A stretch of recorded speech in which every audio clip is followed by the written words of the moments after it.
Hello, you wonderful people, and welcome to another episode of Not Too Comic Book. This being a show where we talk about TV shows that are adaptations of comic books. For today's episode, I'm going to talk about the series premiere of Paper Girls. Great series premiere. A lot of really interesting things went down in this episode, so let's break it down. Well, first and foremost, I've never read the comic book that this is originally based on, and obviously my only thing going into the show, having an understanding to some extent of what it's about, is based on what I saw in the trailer. So I thought that was such an interesting thing, like how we open with an older Aaron, jumping ahead a little bit, but then like immediately, like as that opening sequence happens, which is obviously the end of the episode, we cut to 88 where young Aaron is waking up. So I thought that was kind of a nice little cut back like that. Maybe that's a thing. I've never heard of Hell Day, the day after Halloween, because I guess like people are drunk and acting stupid and wild. I don't know if that was just like an 80s thing, like an older thing, and that whether that's still a thing now on like November 1st or not. Either way, we have Erin going out to deliver papers, but it's not only her, it's Tiffany, KJ, and Mac. And we kind of get introduced to everyone's circumstances. It seems like Erin kind of looks after her mom. She even made a point of like, you got me under this household for 6 more years, and then I'm gonna go to college, and then I'm gonna come, go off and become the. You and Missy can come visit me in the White House. But I think it's like, I think she's trying to make money to support her family. I think that's what she was saying. Like, because later on she says like, oh, I'm not. My mom I'm not like you guys. My mom needs me or something like that. And they took offense to it. They're almost like, oh, what's that about? I think for her, she has to be a lot more responsible. Because we don't know what her sister's circumstances are, but at least her mom doesn't speak English well. So she has to be responsible probably on so many levels, especially like, because I'm about to say, cannot be easy growing up at that time, especially because she goes, delivers a paper and realizes like, crap, this isn't one of my routes. So she goes to pick the paper up, and the guy's like, you Jap, you've done it. It's like, dude, like World War II has already been, but I guess it's like, really, should I be that surprised? Because I'm like, I mean, just because that doesn't mean anything, because I'm like, because I don't know what the U.S.'s relationship with any Asian person was back then. Once again, my history is I'm not very knowledgeable, is what I'm trying to say. So I just thought that was, like, that caught me by surprise a little bit. Like, that he kind of went after her, and she's almost, has to be like, yeah, I'm not Japanese, I'm Chinese. But, yeah, obviously, doesn't matter. So, but the fact is, and that's what kind of threw me too. Like, it seemed like he didn't have as much issue with Tiffany, but Tiffany was kind of placating him a little bit. So part of me wonders, like, I don't know if I'm reading too much into that, but that's almost Tiffany being like, yo, you want to get your head bashed in? Because I think for her, it's like, right, you just gotta, like, racist jackasses like that, you just gotta do what they want you to. Like, yes, sir, whatever you need, sir, whatever, everything's fine. Like, I think specifically that was Tiffany that backed her up like that. I think that kind of speaks volumes, and that she's the one being like, yo, sometimes you just gotta like go with the punch. Like, you don't want to like cross the wrong person. You want to just like do your job, keep your head down, and just kind of avoid any altercations. But really quickly, because we didn't really get too much into Tiffany's circumstances. Well, it does seem like she's the honor roll student and stuff like that, but who knows, like, what that, because usually, like, oh, like, maybe that's just something she's aiming for, but maybe you find out maybe there's pressures on her, like her family, her mom in particular, wants her to succeed and kind of be able to do something great with her life, because Mac, we see, probably has some, like, very complicated circumstances. Her mom's, like, I think it was, like, stealing smokes, and it's just like, right, you're the rebellious kid. He's even later on saying like, oh yeah, like a waste of good beer. So he's like, okay, you're that like punk rock kid who's just like smokes and drinks when you definitely shouldn't be. And KJ seems like her circumstances are interesting, because at first I was like, because the dress was like, it had a note saying like, oh, wear this to the Shabbat or something. And I was like, oh, that's interesting. And then later on, when they're all together, Mac makes a reference of like, oh yeah, my dad says like, you people like have control of everything. And of course, Aaron's the one who goes, you people. And it's like, but Mac, I don't think meant it like that, because I was about to say like, Well, because I'm sure she's heard that so much herself, but then I think also like KJ, I'm assuming is Jewish because of Sabat. I would assume she is, and I didn't know because I was like, oh, you could interpret that many ways of like you people as in like Jewish people because there's a stereotype that like, oh my God, Jewish people they run everything, they're rich and all that, because it's like, oh yeah, like you're, because Mac was trying to call KJ out for being like, oh yeah, you're from this particular family. She's like, yeah, my grandfather kind of owns a lot and stuff like that, but I think it was more so like a you people as in like your family, not like anything else besides that. But just kind of immediately get it. Well, first and foremost, them kind of bonding a little bit, going to do their routes. It's like, hey, let's stick together. But then they kind of get, well, because they had actually went to back up KJ, which I thought was kind of neat. It's like, nah, we kind of stick together, paper girls type of thing, which I know is an element that comes in later on. But I also like that Mac is kind of the ringleader because she's also got a little bit of a reputation because it's like, right, you were like oh wait, you're Mac? It's like, yeah, so it's like, right, you're the first paper boy that wasn't a boy. And I'm like, oh, interesting. So, like, she has a reputation around town for kind of starting that up. And she's like, yeah, the pay is, like, not what it used to be. That's why they basically stick it to girls doing it now, because most everyone else quit because the pay isn't what it used to be. So it's like, make the girls do it now, you know? So, but I thought that was interesting. Then Erin got jacked for her walkie-talkie that Tiffany had gave her. They went to go get it back, but it wasn't the bullies that they thought it was. And then the people had like scarred up faces, and it's like, wait, what the hell was that all about? They're speaking a different language. And obviously with everything that's going on in the news, obviously we see in the newspaper, it's like, oh, Reagan criticizes the Soviet Union or something like that. And it's like, okay, so we see what time it is. It's like, right, this is the 80s, so it is the Red Scare time. So it's like, right. So when shit starts hitting the fan, they're assuming like, oh my God, it's the Russians. Like, oh my God, the Soviets, we got to duck and hide. So, but then like they start noticing like obviously the sky being the different color that was, because I thought then and there things were going to go down. But at that moment, they ran and they were on their way. They actually made it to Mac's house. And obviously Erin wanted to go check on her mom. It's like, my mom couldn't be left alone. But they're like, no, like we have to sit this out. And they bond for a little bit over candy. And they're just, talking about their experiences. But then stuff starts going down. Mac pulls out a gun because she's like, yo, my dad told me where this was in case anything ever went down.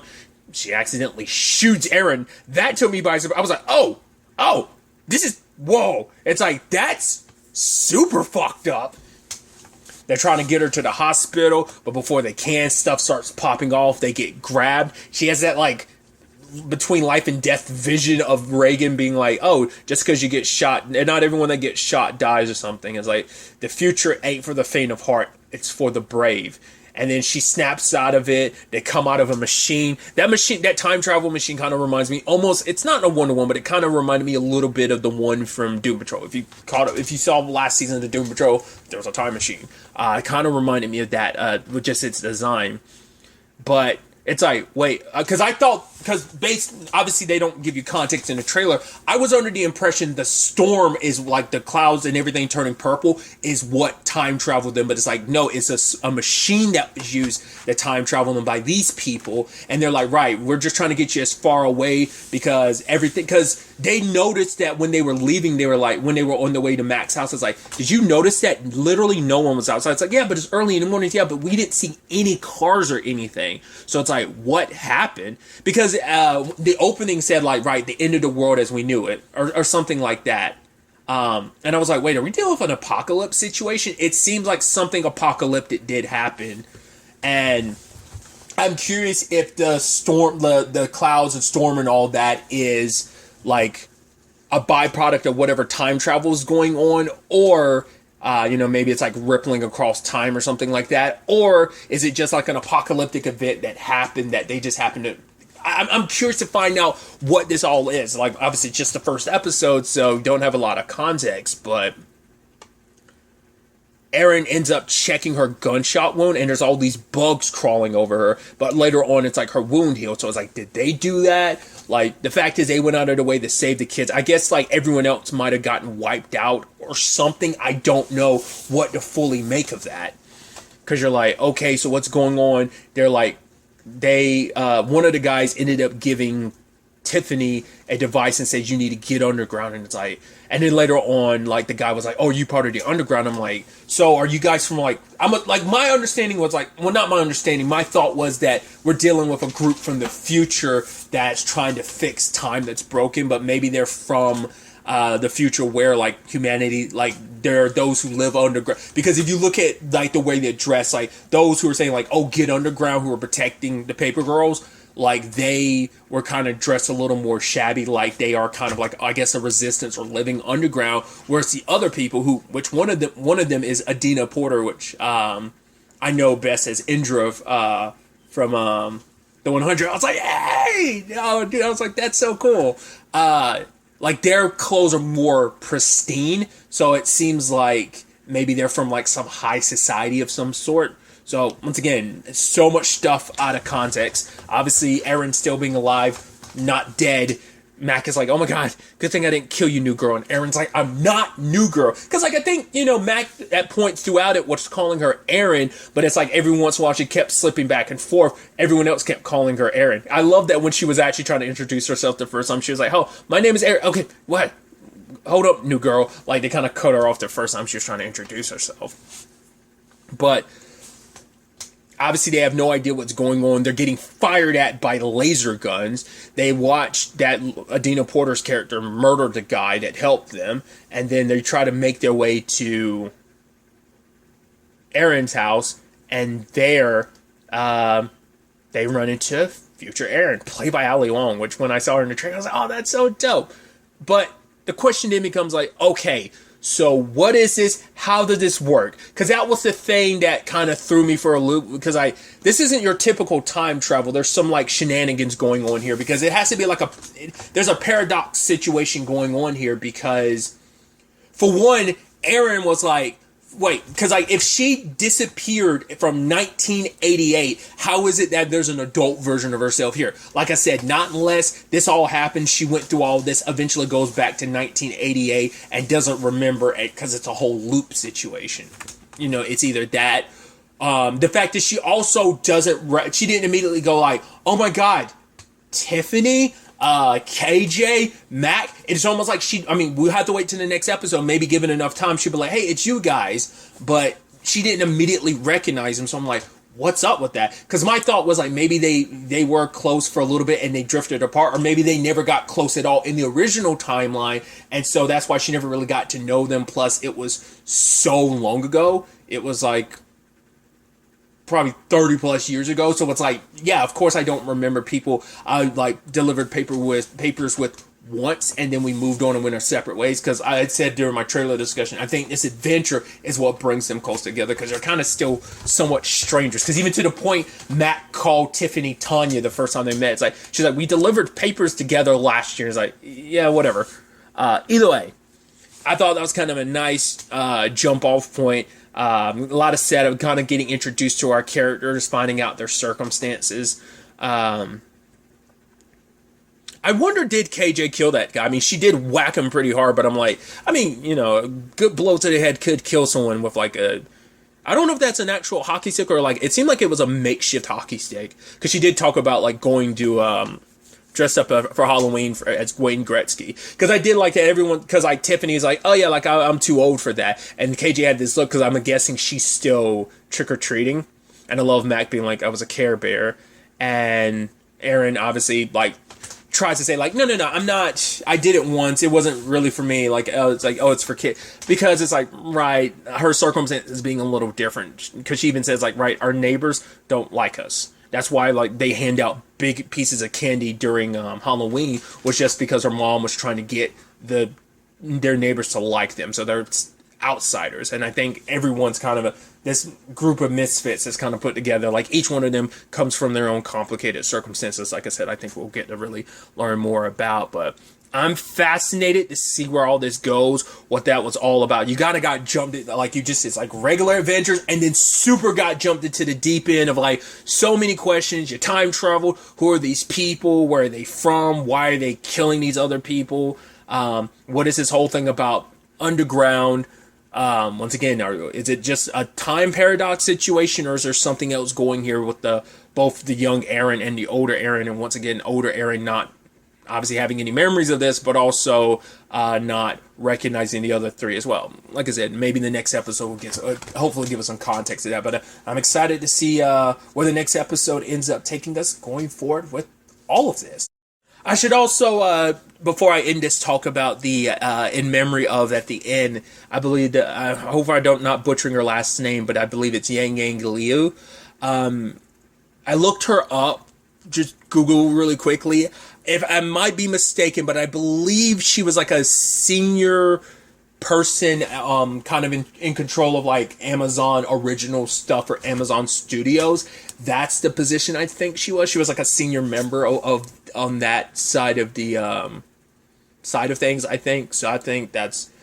I was reading once again. I was reading some stuff. I'm not going to go into what I was reading too much because it's really kind of heartbreaking if it's the same person, because there was like so many like different name people came up, so I wasn't 100% sure. I think that's who she is, but I could be mistaken. But that's what I saw, so I figured I'd just kind of mention it because I thought it was interesting. I was like, oh, they're not immediately going to the next episode. I thought like maybe there's going to be a post credits or something, which I was like, oh, Amazon shows usually don't have that, but it's like right, it was just they didn't want you to end up skipping the end where that memorial was at the end there, like that, that tribute. But really, that's all I want to talk about. Till the next time we meet, be happy, be safe, live life to the fullest, and enjoy it. Good day, and goodbye.